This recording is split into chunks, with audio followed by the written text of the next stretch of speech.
Yo, what's up mga ka-Denlogs? Nagbabalik inyong lingkod. Yeah. And for today's videos, pasok na naman tayo. Samahan niyo ulit ako. Yan, sana okay lang po ulit ang lahat, no? Dahil sa ilang araw na naman tagulan. Ewan ko kung sa amin lang umuulan. Batasan. Ba't ganon? Minsan umuulan kalahati lang eh. Sa area namin umuulan paglabas mo ng Sandigan. Yawa, maaraw. Well, anyways, yan. So yan, you're probably wondering why or how or why sometimes it's English. Yan. Minsan yan, nagtatawanan kami pag nag-rides kami, or feeling nyo may kausap ako or nagsasalita ako mag-isa. And well, dahil nga may kausap tayo, no? So yan, review natin yung nakalagay ngayon sa helmet natin na yan, yung Freedcon KY Pro. Nabili natin to the June of last year. So may git 1 year na sa atin to. Parang ngayon lang natin siya na-review. Well, good thing na din dahil 1 year na siya mahigit, no? Mas ma-review natin siya ng maayos based on our experience.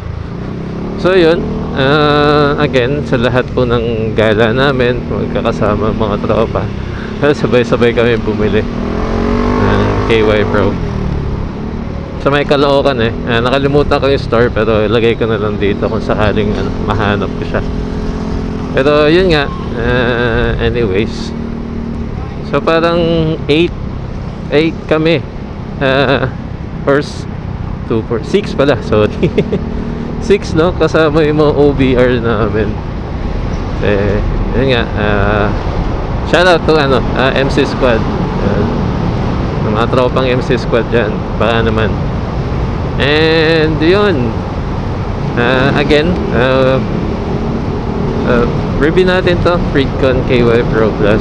So yun, so far, based on our experience and on my personal experience, we have this device or accessories for more than a year now. And every time that we do have rides, talagang gamit siya or ginagamit namin siya. Kahit kami dalawa lang ni OBR, syempre ni Esme. So yun. Sumasaya ang rides natin mga kuis, mga ka-Denlogs, no? Na kapag meron tayo nito, bukod sa hindi boring ang rides nyo, kasi nakakapagkwentuhan lahat. So yun, this device or KY Pro can connect up to 6 devices. So sakto, madalas kaming mga tatlong motor na magtatropa nagra-rides, and tapos OBR namin. So yun, total of 6. So saktong-sakto, masaya, maingay. Minsan naiirita nga ako kasi binubungangaan ka. Charot. So yun, again, masaya ang rides natin whenever we uses our Freedcon. Kasi yan, walang ending na kwentuhan, tawanan, asaran, mga kulitan, yung mga ganun, diba? And so for this ingay mo naman, kuya. So yun, so for this device can connect again up to 6 devices.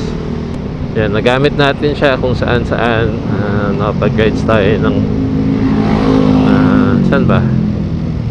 Mindoro, mga ganun, Kasiguran, Kasapsapan, and basta kung saan marami. Batangas, yan, mga ganun. Minsan nga may mga kasama tayo na nakaka-rides tayo na walang ganto, and kapag nagkakwentuhan tayo or kung sino man kasama mo na may ganto, tapos nakikita ng isang kasama nyo na tumatawa or Parang gumagalak yung yung ulo. Dahil nga sa may masayang kwentuhan. At sa mga ganong kadahilanan, napapabili sila nang wala sa oras. Other features of these devices is can pair to your mobile phone, of course, and their music sharing, and then FM radio as well.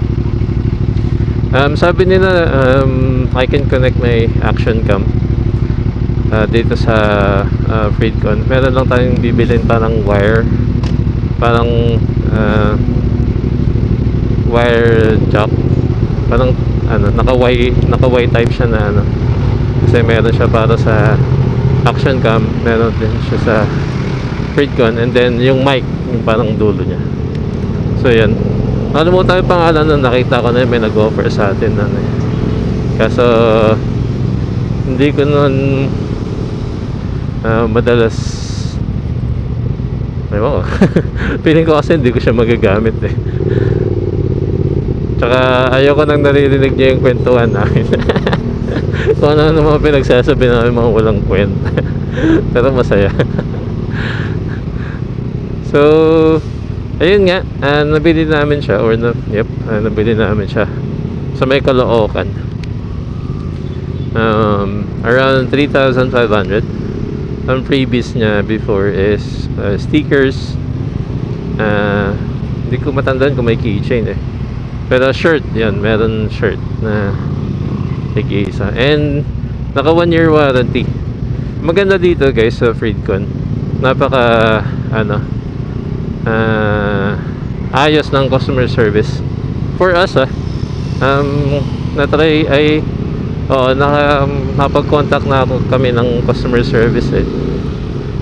Dahil parang may times na, or itong device ko is a replacement device na, kasi di ko alam, may issue nung una eh, parang hindi na siya nag-charge, or ewan, basta hindi namamatay yung ilaw, parang ganun. And yun nga, kumontak kami sa customer service June, parang August ata last year. Yan. And so far na-replace ka agad. I mean, parang contact, dadalhin mo lang dun sa shop nila, and then at least 3 business days ata yung hihintayin mo for the device to be replaced. So basta maayos kausap yung customer service nila, si Madam, basta Madam. So ayun nga guys, so far again, sulit tong device na to for its price, 3,500, and not so bad, no? Alam ko they are offering installment based din. Tapos yun nga, masaya, solid, masaya ang rides nyo kapag meron kayo nito. And ayun, feeling ko nasabi ko naman na lahat eh, since again we've had this device for more than a year now. Lalo na kay Esme, never na replace yan. And yan, so far so good. So yan, again, samahan nyo ako sa aking pagpasok.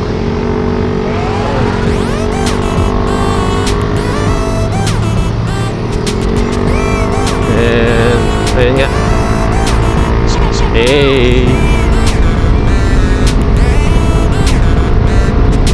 hey.